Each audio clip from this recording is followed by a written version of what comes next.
देखते हैं क्लास 10 का चैप्टर 2 का अति लघु उत्तरीय प्रश्न। ठीक है, तो इसमें 1 नंबर में दिया है कि पूंजीवाद क्या है। तो उत्तर में देखेंगे,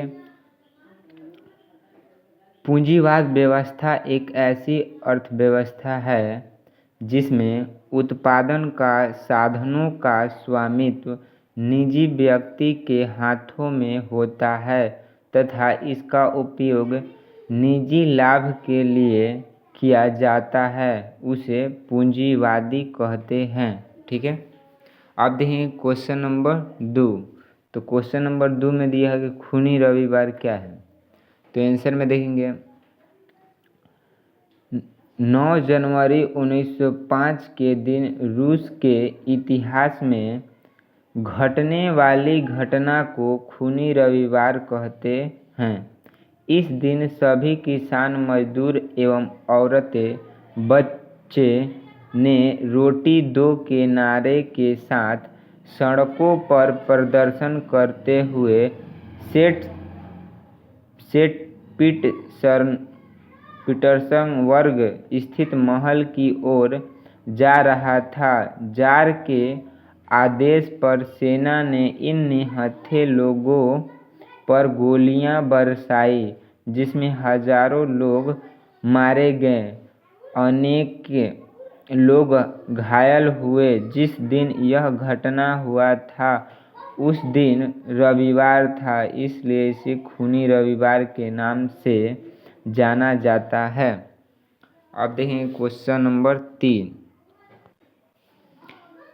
क्वेश्चन नंबर 3 में दिया है अक्टूबर क्रांति क्या है। तो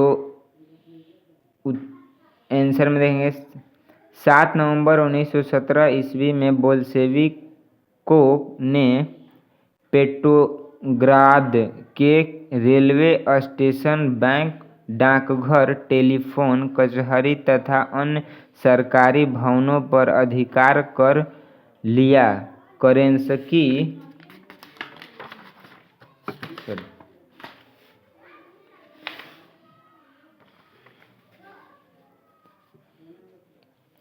रूसों को छोड़कर भाग गया। यह घटना अक्टूबर की महीने में घटी थी, इसलिए इसे अक्टूबर क्रांति कहा जाता है। अब देखें क्वेश्चन नंबर 4। तो क्वेश्चन नंबर 4 में दिया होगा कि सर्वहारा वर्ग किसे कहते हैं। तो आंसर में देखेंगे समाज का वैसा वर्ग जिसमें किसान, मजदूर एवं आम गरीब लोग शामिल हो, उसे सर्वहारा वर्ग कहते हैं। ठीक है, क्वेश्चन नंबर 5 में देखेंगे क्रांति से पूर्व रूसी किसानों की स्थिति कैसी थी। तो आंसर में देखेंगे क्रांति से पूर्व रूसी किसानों की स्थिति अत्यंत दयनीय थी, जिस पर वे पुराने ढंग से खेती करते थे। उनके पास पूंजी का अभाव था तथा वे करों के बोझ से दबे हुए थे, जिससे उनकी स्थिति बहुत खराब थी। उनके पास क्रांति के सिवाय और कोई दूसरा रास्ता नहीं था। ठीक है, अब देखेंगे लघु उत्तरीय प्रश्न का क्वेश्चन नंबर 1। इसमें दिया हुआ रूसी क्रांति के किन्हीं 2 कारणों का वर्णन करें। तो उत्तर में देखेंगे 1 नंबर में जार की निरंकुशता एवं आयोग शासन। तो इसमें एरो देखे दिया हुआ है रूसी क्रांति से पूर्व रूस में रोमनोव राजवंश का शासन था। वहाँ का राजा जार निकोलस द्वितीय था, जो निरंकुश एवं आयोग शासक था, जिसके शासन काल में क्रांति हुई थी। जार राजा के दैवीय अधिकारों में विश्वास रखता था। उसे अपने प्रजा के सुख दुख की कोई चिंता नहीं थी। जार को तानाशाही बनाई थी। अब पॉइंट नंबर 2 में देखेंगे प्रथम विश्व युद्ध में पराजय। अब इसमें एरो देख लिखा हुआ है प्रथम विश्व युद्ध 1914 से 1918 ईस्वी तक चला। उस युद्ध में रूस भी मित्र राष्ट्रों की ओर से शामिल हुआ था। इस युद्ध का एकमात्र उद्देश्य था कि रूस की जनता आंतरिक असंतोष को भुलाकर बाहरी मामलों में उलझना चाहता था, परंतु इस युद्ध में चारों तरफ रूसी सेनाओं को हार हो रही थी। इसका कारण यह था कि न उनके पास अच्छे हथियार थे और न ही पर्याप्त भोजन की सुविधा थी। अब क्वेश्चन नंबर 2 देखेंगे, तो इसमें है रूसी क्रांति की नीति क्रांति हेतु कहाँ तक उत्तरदायी थी। तो उत्तर में देखेंगे, रूसीकरण की नीति क्रांति हेतु काफ़ी हद तक उत्तरदायी थी। रूस विभिन्न राष्ट्रीयताओं का देश था। वहाँ स्लावो जाति के अलावे भिन्न पोल जर्मन थे। 1863 में पोलो ने इस नीति के विरुद्ध विद्रोह कर दिया, जिसे जार दृढ़तापूर्वक दमन किया, जिससे रूसी जनता का आक्रोश जार के प्रति बढ़ता गया। यहाँ विद्रोह रूसिक का भी एक कारण बना। अब क्वेश्चन नंबर 3 में देखेंगे, तो इसमें साम्यवाद एवं नई आर्थिक एवं सामाजिक व्यवस्था थी कैसे। तो उत्तर में देखेंगे, साम्यवाद वास्तव में एक नई आर्थिक एवं सामाजिक व्यवस्था थी। आर्थिक व्यवस्था के तहत उत्पादन के संसाधनों पर स्वामित्व देश की सरकार का स्थापित हुआ और इसका उपयोग पूरे समाज के लाभ के लिए किया गया, जिसमें भाषा, धर्म, लिंग के जाति के आधार पर भेदभाव का कोई स्थान नहीं था।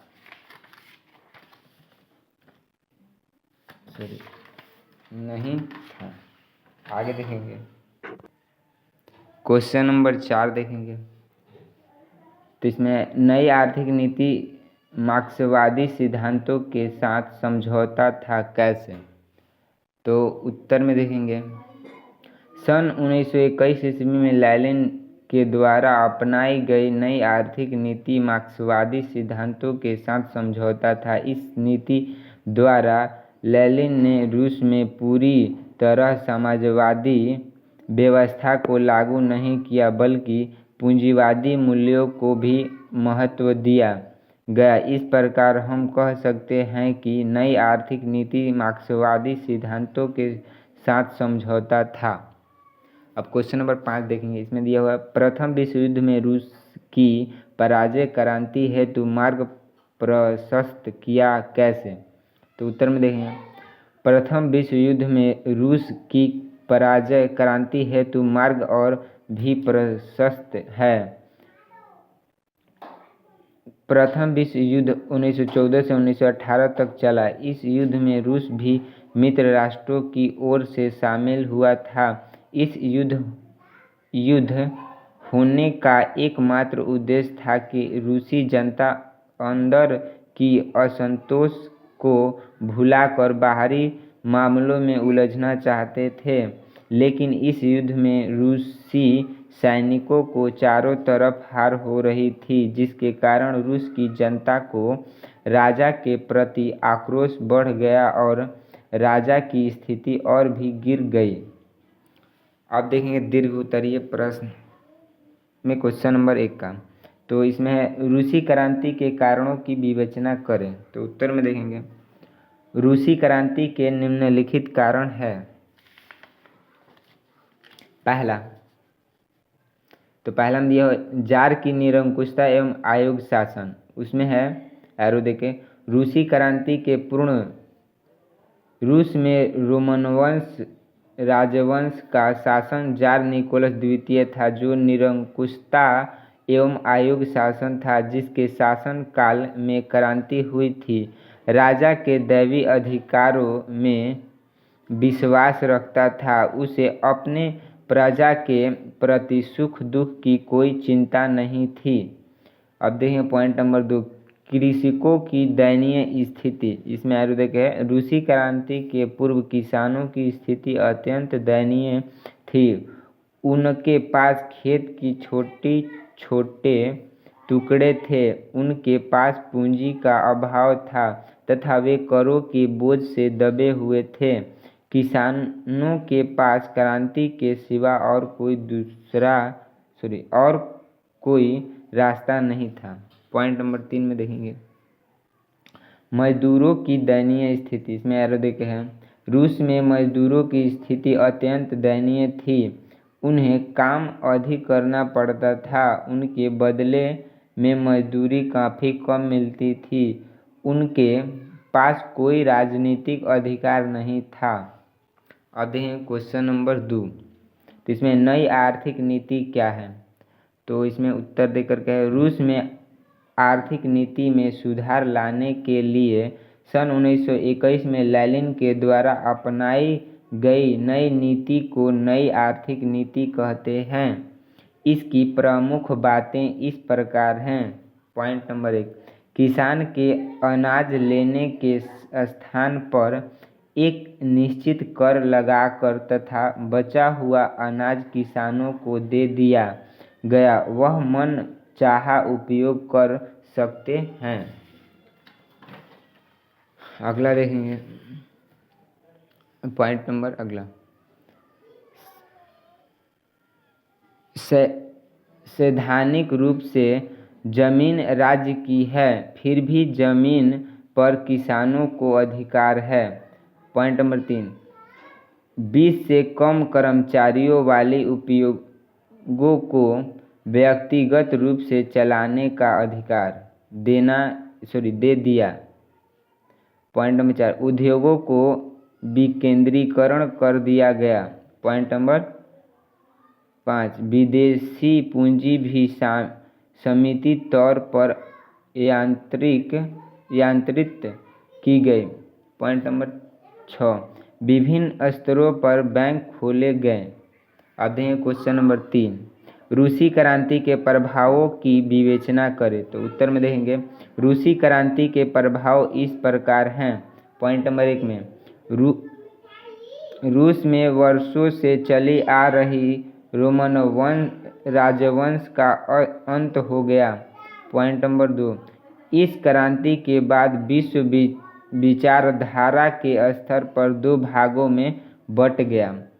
पॉइंट नंबर 3, इस क्रांति से रूस में सर्वहारा वर्ग के शासन स्थापित हो गया। पॉइंट नंबर 4, रूसी क्रांति के बाद आर्थिक आयोजन के रूप में नवीन आर्थिक मॉडल सामने आया। पॉइंट नंबर 5, एशिया और अफ्रीका में उपनिवेश मुक्त को भी बढ़ावा दिया गया। पॉइंट नंबर 6, पूंजीवादी विश्व एवं समाजवादी विश्व बीच शीत युद्ध की शुरुआत हुई। अब देखें क्वेश्चन नंबर 4, कार्ल मार्क्स की जीवनी एवं सिद्धांतों का वर्णन करें। तो उत्तर में देखें, कार्ल मार्क्स का जन्म 5 मई 1818 ईस्वी में जर्मनी के राइन प्रांत के ट्रियर नगर में एक यहूदी परिवार में हुआ था।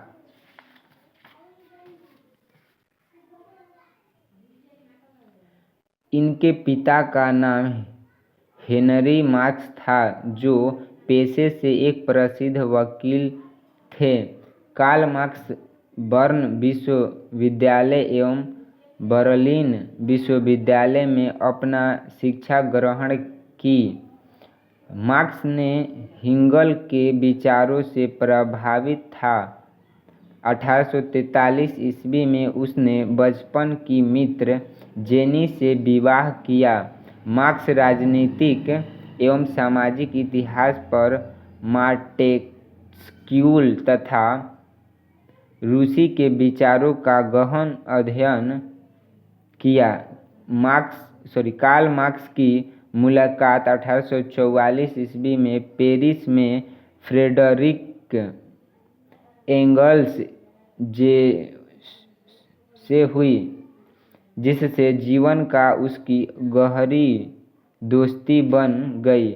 मार्क्स ने एंगल्स के विचारों एवं रचनाओं से प्रभावित होकर श्रमिक वर्गों की कष्टों एवं कार्यों पर गहन विचार करना शुरू कर दिया। मार्क्स ने एंगल्स के साथ मिलकर 1848 ईस्वी में एक समाजवादी घोषणा पत्र प्रकाशित किया, जिसे आधुनिक समाजवाद का जनक कहा जाता है। ठीक है, क्वेश्चन नंबर 5 देखेंगे तो इसमें यूटोपियन समाजवादियों के विचारों का वर्णन करें।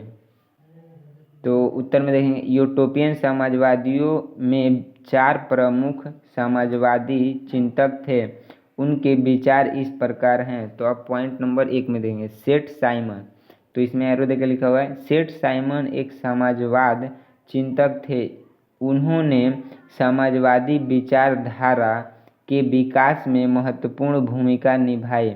उनका मानना कि राज्य एवं समाज को इस ढंग से संगठित करना चाहिए कि लोग एक दूसरे का शोषण करने के बजाय मिलजुल कर प्रकृति का दोहन करें। पॉइंट